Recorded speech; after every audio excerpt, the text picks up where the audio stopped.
Yo les trashers! Quand on pense personnage de jeux vidéo, on a direct en tête des héros charismatiques ou des boss bien badass, mais ça serait oublier un peu vite une autre catégorie de protagonistes. Mal écrits, collants, bref, énervants, ces types-là ont été créés juste pour vous casser les pieds, j'en suis sûr. Attention à votre dose de sel, avec Olivier on va aller redécouvrir ces personnages qui nous ont fait péter les plombs dans les jeux vidéo. Le fan d'Oblivion. Avant Skyrim et la mode des Fusroda qu'on colle un peu partout, sur YouTube, la mode était de torturer ce pauvre fan de différentes manières, de la plus ridicule à la plus hardcore possible. Pourquoi un tel déchaînement de haine sur ce pauvre elfe à la coupe improbable? Le fan, c'est le boulet par excellence. Une fois devenu grand champion de l'arène de la cité impériale, un personnage un peu trop enthousiaste vous propose de vous accompagner pendant vos aventures. Faites l'erreur d'accepter et vous voilà affublé d'un véritable pot de colle qui ne pourra pas s'empêcher de vous dire à quel point vous êtes fort, vous êtes beau et à quel point Cyrodiil a de la chance de vous avoir. Et ce n'est pas le pire, si la série a pour habitude de laisser la possibilité de tuer le moindre PNJ, même au risque de rendre certaines missions irréalisables, le fan est indestructible. Jetez-le d'une falaise, criblez-le de flèches, brûlez-le, atomisez-le, il reviendra vous hanter de sa voix stridente, de son regard niais et de sa tête à claque légendaire. Une présence qui pourra carrément vous gâcher le plaisir de jeu, il ne vous restera plus qu'à le modder. Kaipora Gaebora. Non, attendez, Kaipora Gaebora. Ouais, ça doit être ça. Bon, voilà, il est déjà chiant, pas moyen de dire son nom sans galérer. C'est le hibou qui guide Link dans Ocarina of Time. Il fait aussi des apparitions dans Majora's Mask et Four Sword Adventure. Et il aime parler, profitant lâchement du mutisme de Link pour enchaîner des monologues dont tout le monde se fout et qui coupent carrément le rythme du jeu. En ce moment où l'on sort enfin du premier village pour aller découvrir le monde et la vaste plaine d'Hyrule, la liberté est à portée de main. Mais se déclenche un vieux zoom dégueulasse et une musique qui doit donner des sueurs froides à tous les joueurs de Ocarina of Time. Voilà, bloqué à devoir écouter cet hibou qui vous raconte sa vie. Blablabla, un château, blabla, la princesse, jusqu'au moment fatidique de la fin du discours où Kaipora vous demande dans le plus grand des calmes si vous avez bien tout compris. Le curseur est de base sur non, donc si vous avez mâché le bouton A pour faire passer les dialogues et que vous faites pas gaffe, vous voilà reparti pour un tour. On en arrive à un point où même le voir partir devient frustrant vu la longueur de l'animation. Par ailleurs, selon certaines théories, Kaipora serait en fait Roru, le sage que l'on rencontre plus tard dans le jeu. Vous savez, le moins stylé des 7 sages. Et je dois dire que ça expliquerait pas mal de choses.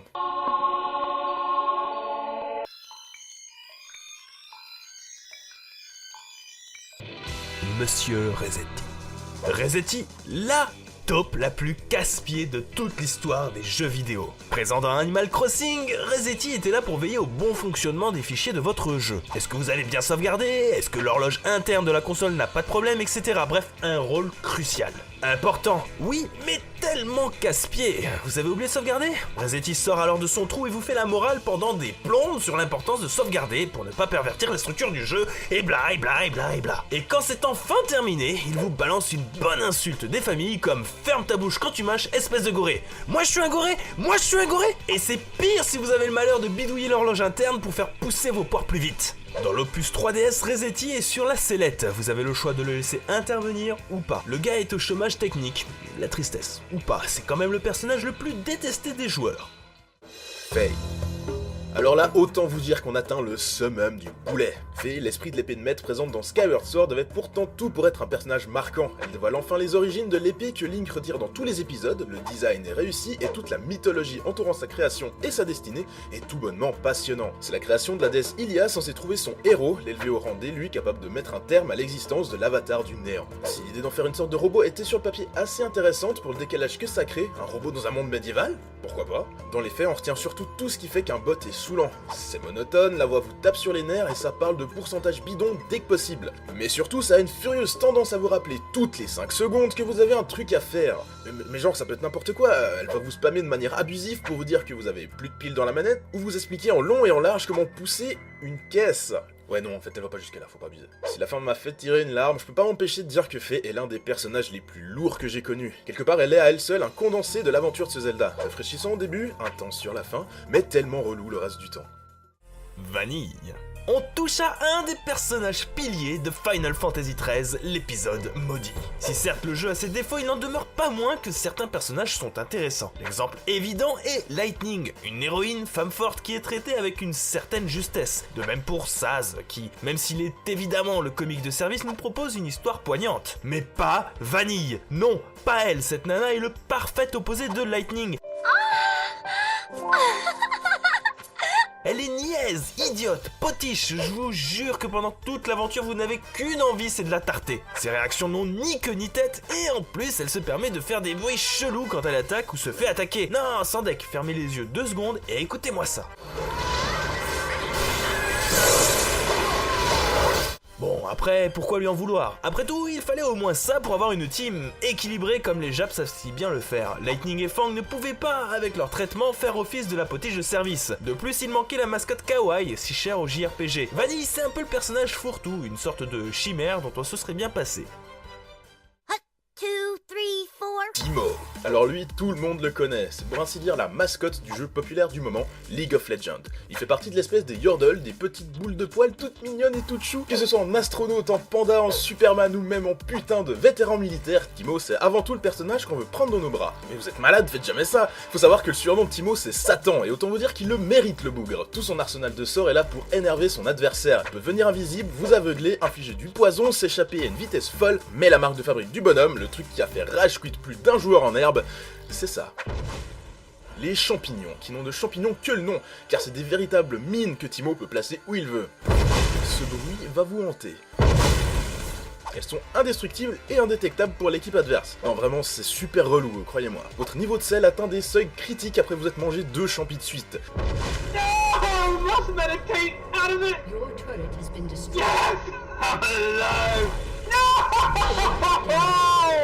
Et je sais de quoi je parle, Teemo est mon main. Ce qui est marrant, c'est que Teemo est carrément devenu un mème dans la communauté de LoL. On compte plus les fanarts, gifs et vidéos où on le voit mourir de toutes les manières possibles. S'il y a bien une chose sur laquelle la communauté, très toxique faut bien le dire, peut s'accorder, c'est bien sur le lynchage du Teemo. Même Riot Games, le développeur du jeu, n'y va pas de main morte. Ne jamais sous-estimer l'importance du Runeterra, c'est bien ça. Voilà, merci de nous avoir suivis. C'est assez sympa de finir sur... Attendez, j'en ai encore en stock. Oui, salut. Bon, ça me fait mal au cœur, mais il faut qu'on parle de Pokémon. Franchement, il y a du lourd. Vous savez, dans la série Pokémon, il y a un ou des personnages que l'on retrouve à chaque fois. Les rivaux. La plupart sont vraiment cool. La plupart. Vous commencez Pokémon X et Y, paf! Apparition soudaine de Trovato, Tierno, Sana, et vous, en sexe opposé, on n'allait pas faire un modèle 3D pour rien quand même, lol. Trovato, c'est le cliché parfait du premier de la classe avec son petit col relevé. Tierno, c'est basiquement l'inverse de Trovato. Il est dodu, mal coiffé, et vous n'oublierez pas de sitôt qu'il aime la danse. Il en parle tout le temps. Ensuite, Sana, elle sert à... Attendez.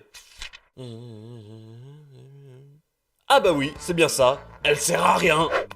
Eh, la ramène pas trop toi, parce que à part te faire gentiment exploser en combat de temps en temps, tu ne sers pas à grand chose non plus. Là où ces personnages sont frustrants, c'est que contrairement à des rivaux comme Silver ou même N, ils ne sont absolument pas surprenants ni intéressants. Ils évoquent un seul trait de caractère qui au final semble les définir intégralement tout le long du jeu. En bref, ils sont plats.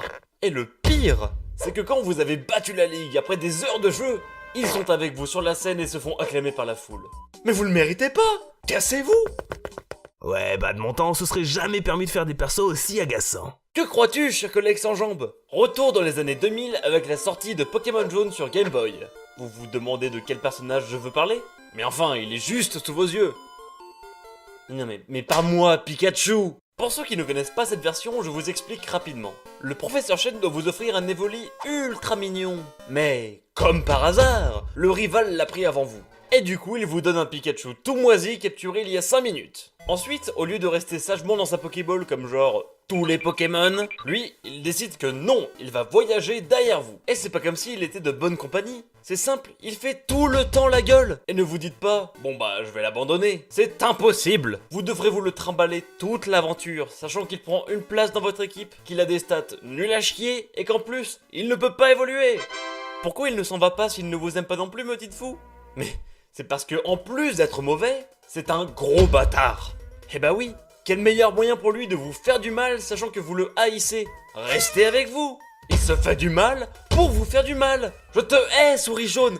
Toi, toute ta famille, ton banquier, ton curé. Je vous hais de toute mon âme, vous m'entendez?